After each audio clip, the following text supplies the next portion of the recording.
Hey everyone, this is Ryan from 1440 Coffee Roasters, and I'm DJ. we're here with Delaney Wade, who is a really awesome CrossFit athlete, and we want to sit down and talk with her and learn a little bit about her story and how it can impact your life and how it's impacted our lives as well. So, hi Delaney, thanks for joining us today. Thank you. Absolutely. So I'm DJ. For those of you that don't know me, I am a type 1 diabetic. I was diagnosed as an adult at 25, 10 years ago, almost 11 years ago now. And one of my passions is just reaching the type 1 diabetic community, because I know how I felt when I was diagnosed. I felt super alone in it, and there was a lot of unknown. And Delaney is a fellow type 1 diabetic, and you have not been a diabetic type 1 for that long. No. Just off the bat, to start, like, how were you diagnosed? Like, what's your diagnosis story? And what was your experience when you were first diagnosed? So I got diagnosed February 1st of 2019, and I had been like losing a lot of weight. Like I was getting super small and I was peeing all the time, but I had always hydrated well and I worked out a lot. So I was like, maybe like my parents thought, they're like, I'm going to take you to the doctor and maybe just like see if you need to eat more or something. And I was like, I don't want to go to the doctor. So I actually stalled and like made myself super late for the doctor's appointment, which wasn't very smart of me, but I didn't want to go to the doctor. So we like got there super late to my appointment and they're like, I don't even know if we can see you. And then the doctor was like, I think I can. So they're like, we're going to take some blood tests. So they took my blood and like urine tests. And she walks in the room and she's like, you have type 1 diabetes and you can die. So that's how she told me. And that scared me. Like I looked at my dad as soon as she said I could die and like just started bawling because I had my siblings in the car and it was just like that thought being, I was 12 about to turn 13. It was just like, it was a scary thought the way she said it. So after that, I was like, my parents didn't really know there were different types of diabetes anyways. So they're like, she's pretty healthy and stuff. Like, how is this? And then they started kind of trying to explain and they were like, you need to go to the emergency room right now. And I was like, can I stop and get clothes? And they're like, no, go right now. So I went to the emergency room and there were people waiting out there for me. So like as soon as I walked in, there was a group of people and like they took me and I remember this lady and she was like, it's going to be really crazy. People are going to be kind of like grabbing you, like you're going to be getting poked and stuff, but just like go with it. So I was like, okay. So we get there and that's kind of how it all started. That is a crazy experience for you. Said you were 12 going on 13, like to not know what's happening and just all this like whirlwind of things happening. Yeah. So that you would have went to your family doctor? Is that where you would have went, like, initially? That's Okay. where we, yeah. All right. And then, yeah, that is crazy because I've never ended up in the hospital. So that's kind of cool on my part. But it's crazy, like hearing some of those stories. So like, how long would have you been in the hospital then for? Mine was so like I actually got really lucky. So the doctor looked at me and he's like, I can't believe you're standing here talking to me. Like you should be in ICU. And I was like, I'm very thankful I'm sitting here talking to you. Yeah. But I only stayed, so I got there one evening. I stayed that whole evening, stayed the night there, and then stayed through the next day. And then they let me leave. They were like, if you can learn all this, you can leave the doctor. And I was like, okay, let's learn it all right now. So that's kind of how that went. I wasn't there very long.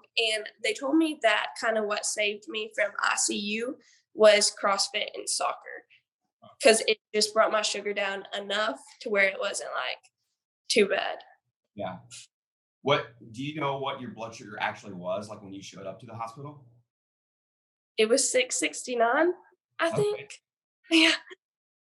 All right. Yeah. So my cousin Jared is also a type 1 diabetic, and last year he ended up in the hospital for 6 days with a 1400 blood sugar. Oh my gosh, that is crazy. It is crazy, and it can happen I think that's one of the big misconceptions is like, I mean, you were just newly diagnosed, but like even after you're diagnosed, like you can make all the best laid plans, and like be consistent and like doing all the right things, and like you can end up having these crazy like blood sugars that you just don't Yeah. expect. So before we get going, so I'm not type 1 diabetic. I knew nothing about it until I met this dude. So for those that are watching that don't really know what a good or where you're supposed to be, what is the normal or the average? So the average, I think, like for a normal person is 70 to Not 150. I a think, normal person, you're normal. but What for was it?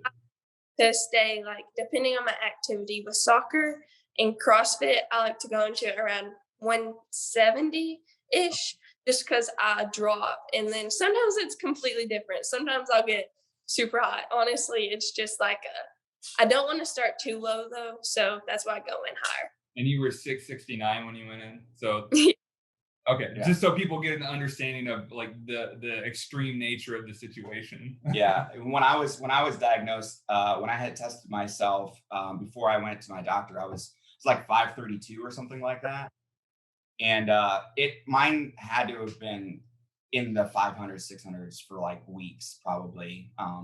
So Yeah. yeah, they would say like you would want to stick around, you know, between like 90 and 110. That would be like the window of perfect blood sugars. Mhm. Yeah. That is for the type 1 diabetic, it's super hard to hang out in that space, Yeah. with any type of consistency, even no matter how hard you try. So yeah. So Delaney is one of the top CrossFit athletes in the team division. Made it to the CrossFit Games last year. So how did you have been doing CrossFit then before you were diabetic, and like, or how I had just started a little bit before I got diagnosed. okay, Actually, just getting into it kind of. okay. Just started to drink the Kool-Aid then, right? Was it always your? I mean, when you got going, because so CrossFit is in my background as well, and that's kind of what drew me to him, drew me to you as well. Um, what kind of point did you go? Okay, I want to go to the games. Like I want to make this my lifestyle, I guess. So going into CrossFit, I'm kind of like I'm pretty competitive. I have four other siblings, so that makes me even more competitive. So anything I do, I want to do my best at it. And so I started going in there like with my siblings, my family and stuff. And we would just like in these workouts, we'd give it our all. And I was like, oh my gosh, this is super fun. And you would like go to a workout and you would like die, but then you'd want to go back and do it again. Like there's times we would do like three workouts or we would do one workout and be like, oh, we kind of want to do that like again. So I think it was just how much I liked it. And then I was like, oh, I'm kind of like decent at it. And of course, I have so many things I need to work on. But then I was like, let's just see how far I can make it. So, Yeah, Cool. that's cool. So I'd have two questions relating to then like uh, diabetes and like CrossFit and like even soccer for you because you play soccer. So you're newly diagnosed and like you're playing soccer and like you started working out. So initially, how was that experience like trying to like manage like how do I do this? Because I think the one thing people need to know is like we're not given like a manual and be like, okay, here, if you do X, Y, Z, like your diabetes is gonna be great. Like you're not given that. And so like initially, how was that experience? And then maybe talk about like how was that experience as you're training for the games and like you make it to the games, and then like that experience of living with type 1 diabetes and competing at like the highest level in CrossFit at the CrossFit Games.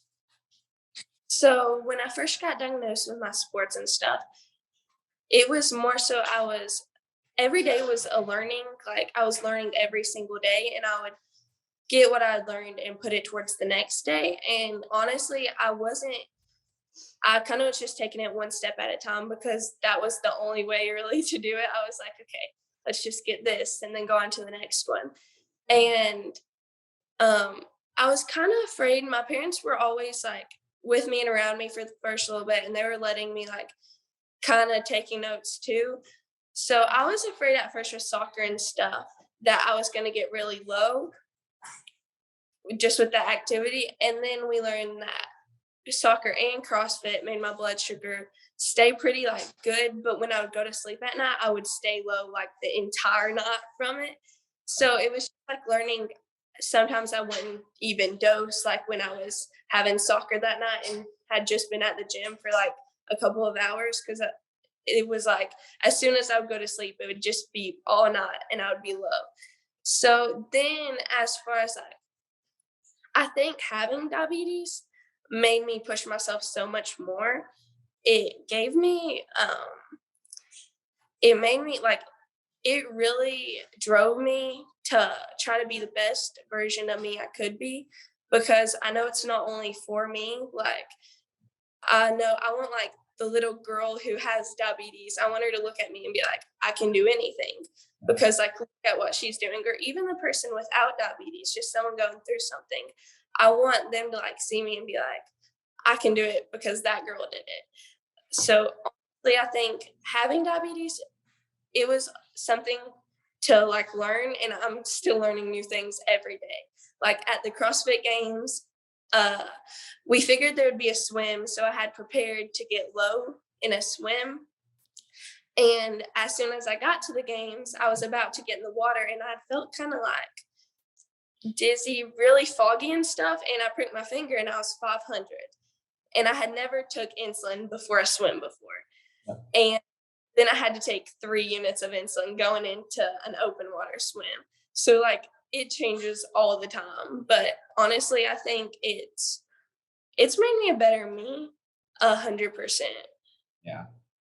Wow. Yeah, that's crazy. And you like, so from when you were diagnosed to like showing up and competing at the games, like how much time was that window? When I was diagnosed Yeah. to the games, Yeah.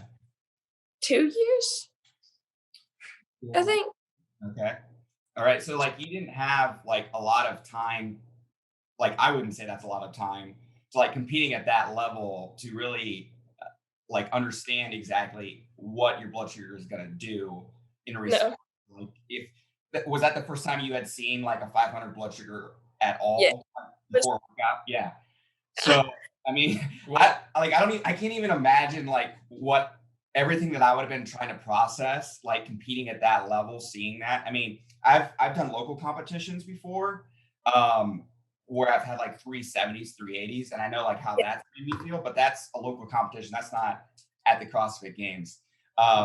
And there's so much, I mean, there's so much that goes through our head, you know, on a daily basis. Like I tell people all the time that like 90% of the struggle is mental. Yes. Not a lot of physical challenges. I mean, there can be, and there can be like physical manifestation of like things that can go wrong, like if you don't take care of your diabetes. Yeah. But the outside world looking in, if when they look at us, they can't really see that we're dealing with a whole lot, because a lot of times it's all kind of like mental and like internalized. Well, yeah, I think there's a good story of that. Like when I picked him up from the airport the other day, we were driving around doing a bunch of stuff, and we did a workout with some friends, and then we went to go get food, and I was just talking to him, asking questions, and then he just kind of like is sitting in the passenger seat, kind of just staring off, and he goes, "It's not that I don't want to answer that question, but I'm not here right now, so just give me a second."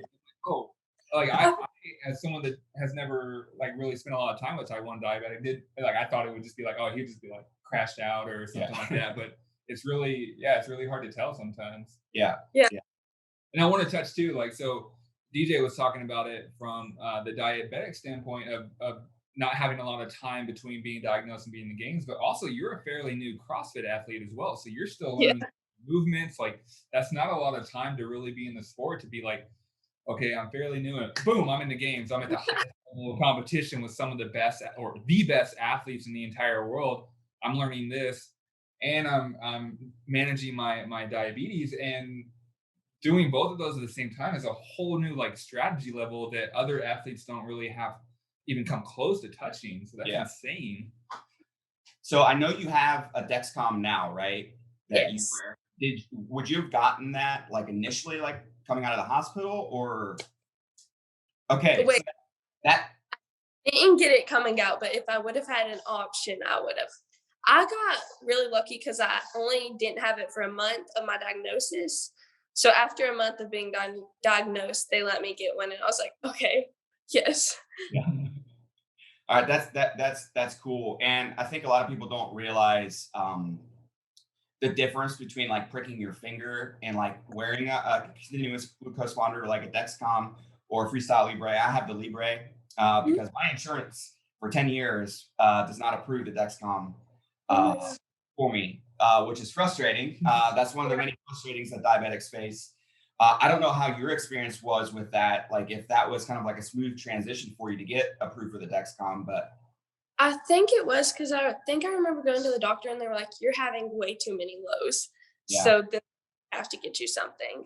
yeah. So it's smooth for me. I think so, thankfully. Yeah. Yeah, that's cool. And like the difference for people that don't know is like when you prick your finger, like you're gonna be able to tell like what your blood sugar is in that moment. Yeah. But until you prick your finger again, like you're not gonna know. And like there's gonna be this time that passes. And the second time you would prick your finger, and let's say the first time it's 150, second time it's 200, you don't know is the 200 like trending up? Are we trending straight down? Are we level across or whatever?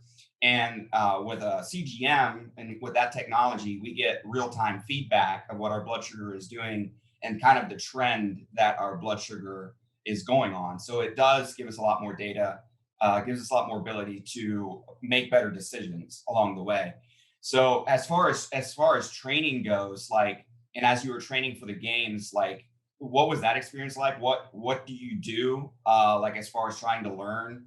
What works great for you? I guess as an athlete. Um, yeah. So, going into training, I always try to. So, before the games, I didn't really know. Preparing for the games, I was doing really hard workouts just to try to get myself like ready for it.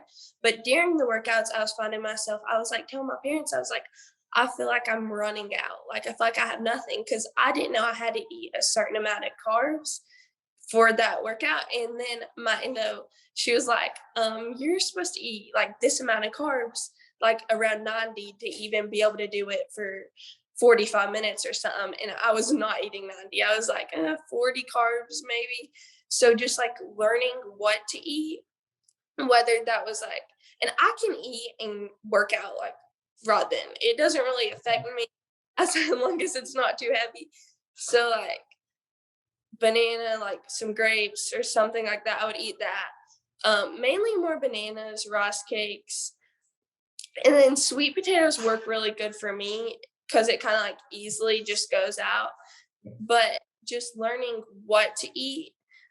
So for the swim, preparing for that, I couldn't get my sugar to come up. I would get in the water at, I even tried going in really high, so I would get in the water at 260 and then end up 60 in like just a couple. So, and then I would just drop so much. So then we had to figure out something. We had tried everything. And I would have to learn how to backstroke in the water to take what I needed to take. Because in an open water swim, I can't go out and get a juice when I'm like in the middle of it. No. So I got this. Drone delivery to Delaney. So I learned like a peanut butter packet thing. I would like stick it in my swimsuit. And when I would go to get, we had kind of like figured out around the time, it was like 30 minutes, 20, 30 minutes or something. I would have dropped like that many points. So then that's when I would take it. And then I would just go straight back to it. And almost every single time in training, it was right. But everything I had practiced in training when I got to the games changed. Like none of it was right. So wait, so hold on. Am I getting this right? So you would do a backstroke and then like eat peanut butter as you're swimming? yes. Next level fitness right there, guys. That's awesome. I can barely swim just normal. I can't imagine trying to feed myself and swim as well. It was fun to learn. Yeah, I'm sure. But then at the games, it was completely like different. So when I got to the games, every single day I was like at the games, I was learning because I was just having to figure out what that day was gonna like hold or like bring, because the adrenaline and just competing at that level, it made my blood sugars like spike really high. Yeah. And did they, so I didn't really pay attention this much or that close to the games this year, but did they give you kind of like an overview of what you could expect in that day so you could kind of plan ahead of how you needed to eat, how you needed to prepare? The night before we found out. So a little bit of time. Yeah.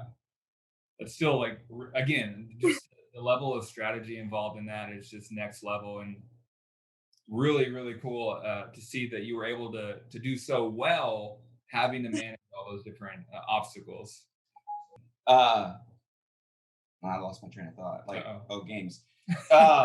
Yeah. So like competing at the games, like I would assume like they knew you were diabetic. Would you have had support like from the medical staff there and stuff like that when you needed it? So when I got there, I tried to make sure like everyone knew like I was diabetic, the people around me, just because I was like, my parents made sure the people over it knew, but like I'm not sure they completely knew what to do, if so. So I kept my phone in the back of a little like pocket thing, and it was almost like a miniature fanny pack, and I would like strap it on me just because I didn't know if I'd be able to like tell whether I was low or high, and I wanted to be able to like catch it at the right time, because during the games at a workout, you like there wasn't any me stopping, so I would have to be like running with some gummy bears or something. So and then they knew, but I'm not sure if they knew really how to help me if something were to go completely like wrong. What you do there is you just got to keep showing up every year. You just got to keep going to games, and eventually they'll know what to do. Hopefully. Yeah. I mean, it's just a whole nother animal that you have to manage. There's so many little variables, and it can change. Best laid plans. You mean it showcases for yourself. I mean, obviously you're going to have that experience to build on, but then like next year you might have a completely different experience that like you couldn't even gauge until it happens. And you just have to put like your best foot forward, and you do the best that you can. And that's where like with Hearts Courageous, like the idea behind the shirt was like that you show up just each day like with a courageous heart, and like maintain that joy in your life, to just keep pushing through, because it's really all you can do until we find a cure, for it. So I would love to go like back in time a little bit. So you're still in school. You get diagnosed. Did you hide your diagnosis at all, or like what was that experience like with your friends in school? Like how was that experience like with your teammates and all that? So I'm homeschooled, so like Okay. I didn't have to worry about any teachers or anything. But like for us practice and stuff, and just my friends outside of that, I didn't really try to hide it, honestly. I didn't think it was something I should hide. I'm not really ashamed of my diabetes at all. I think that's one of the best things about me, like that I'm telling you, like my diagnosis has made me like so much stronger. And when I say that, I think people don't even understand, because every single day I get challenged, like whether that day I pick to be challenged or not. And I'm just really thankful for that. It's changed my like how I look at things, and it's made me stronger in more ways than just lifting weight. So no, I definitely didn't try to hide it. No. You have a good support system. I mean, with your family, obviously, but also with your friends as well. They're there for Yeah. everything. And how many you have brothers and sisters? Like how many's in your family? And like, yeah, I guess. There's 7 of us, but I have 4 siblings. I have 3 sisters and a brother. Okay. Wow. Poor guy. Yeah. Busy house. Yeah. And you would be the only diabetic, right, in the family? Yep. No one else. Was there any like diabetes like in your extended family or anything like that? No. Yeah. It's crazy because I mean, there's a lot of talk about whether it's like hereditary or anything like that, and there's a lot of back and forth on that. But it just seems like we're all different. Like we all Yeah. respond to food, I think, in a little bit different way. What works for you in training might not work for me, and vice versa. But I think that's where I would love to see more of like the people that are like in the CrossFit world and stuff like that being a little bit more open to like what works for them. Because I know Yeah. for me, like when I was first diagnosed, it was so hard to like everything that I saw, like from the people that I would call influencers online, it just didn't feel genuine to me. Like it's like like that isn't practical to me. And so that's what I try to do, is just to be like real and open about like my journey and Yeah. like what works for me and what doesn't. But it's really cool that like you have the support of your family and like your Oh friends. yeah. I've talked to several, we're both, Ryan and I are both street parking members, and it's been really cool. I've met a lot of people through that. And there's been several moms that have reached out to me where their like 10-year-old son or daughter was just newly diagnosed last year. And I know one of their biggest like fears is that, they're going to like not like their friends at school, like might, view it as, A a disease disease, or like Yeah. might not be treated as like just a normal kid. And that's kind of like their biggest fear, that they can't really be a kid, and it's going to rob some of their childhood. And it's Mhm. really cool to see you and your story, because I feel like it gives a lot of hope, to those moms that, hey, there's people out there that are not letting them get it down, like not getting down by it, and like showing up every day and using it as a positive. yeah. And Yeah, yeah. and I guess it'd be nice if you took a couple moments just to, what would you say to a 10-year-old that kind of maybe had those Yeah. fears of going into school newly diagnosed? I would tell them like there's gonna be some bumpy times. Like I'm not gonna tell you everything's gonna be perfect because it's not gonna be, but it's like type 1 diabetes is like your superpower. Not everyone has it, and amazing things are going to come from it. Like, literally, I'm telling you, you may have like a few bumps, but then when you see like the good, it's so much better than anything like what people call bad you've went through. So I just think it's your superpower, and it's one of your biggest strengths. You just have to have the right mindset about it. Awesome. And you get a lot of your obviously you get a lot of your positivity and your outlook through your home life and all that, but also faith is a big part of that as well. Yes. Awesome. You gonna speak to that a little bit, like just like how that's helped you get through things? Yeah. So um God's always helped me like in my life literally since I was born. And so like growing up, I've always been raised like in a Christian household and everything, and I'm super blessed about that. And I've always known he was my biggest strength. Like, and I guess as I've grown older though, I've just really like realized it more. And honestly, I think type 1 even helped me in my faith because I did go through some times that I was like, it was really hard for me, but no one knew it was hard for me. Cause I mean, I was trying to hide it. No one else really, I was like, fake smile, but you can't have a fake smile the whole time. So then it was just like, there were times and I was like, okay, me and God, like we can do this. And going through the like struggles made me lean on him so much more. And it just really made me have a stronger connection, I think, with it. Because I know like whatever I go through, it's like he has me. And you know what? It may be something that seems really, really bad, but I know at the end, it's like there's going to be something good.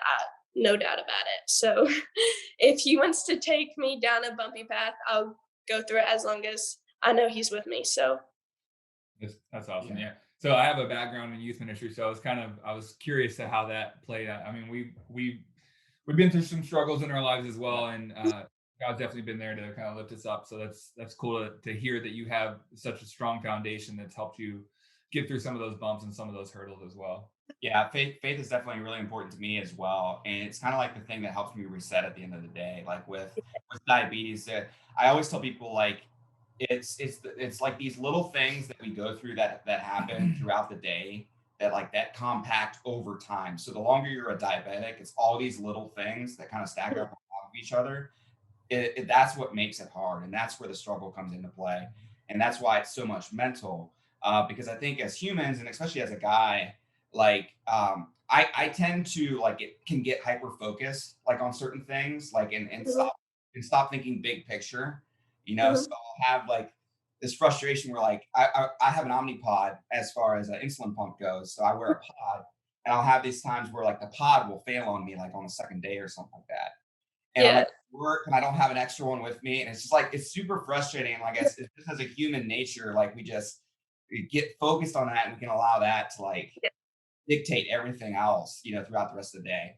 And you know, my faith in God is just that reset at the end of the day that hey, you know, it's the hope for the future, Yeah. you know, and helps me kind of reset and think big picture again. So a couple things. One of the questions I had was like maybe like what is your biggest challenge for you personally, like managing diabetes? Oh, okay. Let me think about this one. The biggest challenge. Hmm. I think this is hard. Okay, so the biggest challenge. I think honestly it would be not getting frustrated over the little things like that do go wrong because that like I don't want to get frustrated about it because there again I think diabetes is one of the biggest blessings. So I don't ever want to take it for granted because I'm very thankful I got it. So I just like not getting frustrated and I think taking it one day at a time, like and honestly, some days one day at a time feels like a lot. So then I'll even go back to like a few minutes and then it'll turn into like 1 second at a time. But I think it's just like taking it little by little and not getting frustrated about it because some days like you'll already be running behind and then I forgot my diabetes bag and been like 3 hours away heading on to like a soccer tournament before. So it's like just not getting irritated over the little things, I think. Yeah, yeah, it's good. Yeah. And I think too, like, I mean, you being a high level athlete as well, it's like it's already frustrating enough, like having a bad training day, like your snatch isn't feeling right, or your muscle ups aren't feeling right. So you're now in your head about that, and now you're on top of that, you're thinking about, oh, well, I forgot my bag, or all these different things. So it compounds even more almost. Yeah, And then it's like if you get frustrated, like during workouts, if I get frustrated and then I'll start hearing my high monitor go off and then it's like double up and I'm like, okay, Delaney, calm down. It's okay. Because like if I get mad or like even just irritated about something small, my blood sugar usually it just spikes and I'm like, okay, calm down. Yeah, I mean, I hear you. If I miss a couple double nutters, I mean, my road is like end up in my driveway in Yeah. frustration. So yeah, we gotta learn to manage yeah, those expectations one, and then just how to bring it yeah, down. yeah. I mean, I had Street Parking did this summer camp where they like rented out like a summer camp and like invited members to it to just like do fitness and like all these fun little challenges.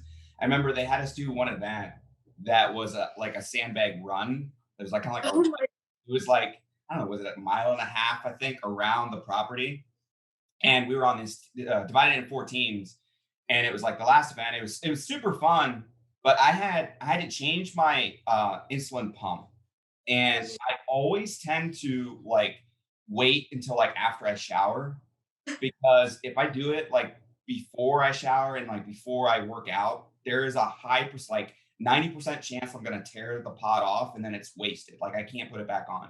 Yeah. And I had done like several carries, several loops around, and like we were getting back to the end, and I was on my third one, and like my pod got loose, and I'm like, I got so frustrated, and like I came back and I'm like, slam the sandbag on the ground, and like no one around me knew what was going on, and I took my pod and I like slammed it down on the railing, and they're like, DJ, you need to pick up the bag and go. Like it was like I don't know, a couple more minutes, like, ugh, like I had this like pent up frustration. I'm like, okay, grab the bag, put it on my back, and just finish without any insulin or whatever, and There's been like times in workouts. So if it's like something with run, a longer workouts, end up low most of the time. So there's been like those workouts I've been trying to train and like trying to get a good workout in and stuff. And it's just a hard chipper workout. And I start feeling shaky and I'm like, maybe it's just the workout's a little hard.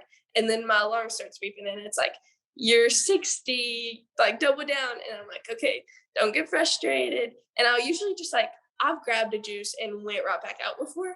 Probably make the smartest thing, but if I feel up to it and it's like, I know I'm not gonna like pass out or something, I'm like, okay, Delaney, just like, remember, it's a good thing to be like challenged with this because I mean, when you're doing a workout, working out is just hard. But then when you're low trying to like finish this workout, then it's a whole different thing. It's your mind and your body, and you just gotta like get through it. So just like getting mad in those situations too, I'm like, okay.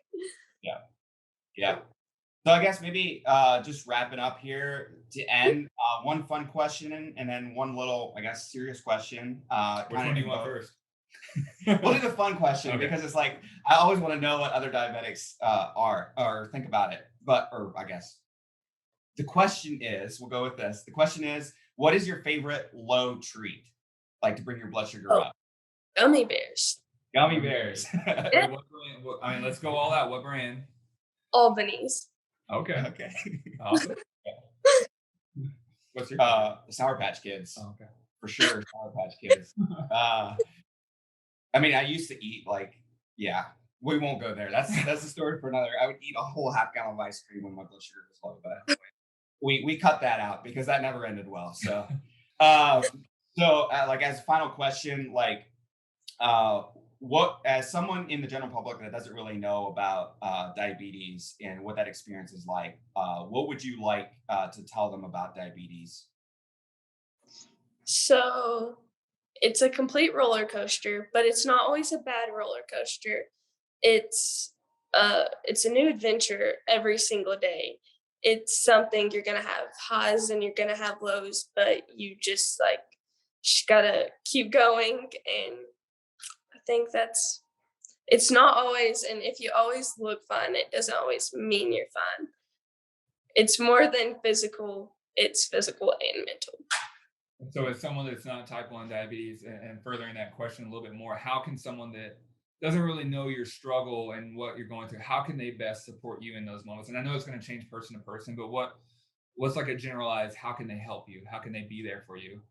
I think honestly, just being there for you, like just being like, hey, I'm here for you if you're going through something. I think honestly, that's one of the best things. I always tell people to go hug your favorite type 1 diabetic because so, and then I also want to touch base. You're going to be doing at the end of the month, you're kind of like your own like little fundraiser workout. You want to mention a little bit about that? Plug it. Okay. Do you know the exact dates? Is it November 27th? Okay.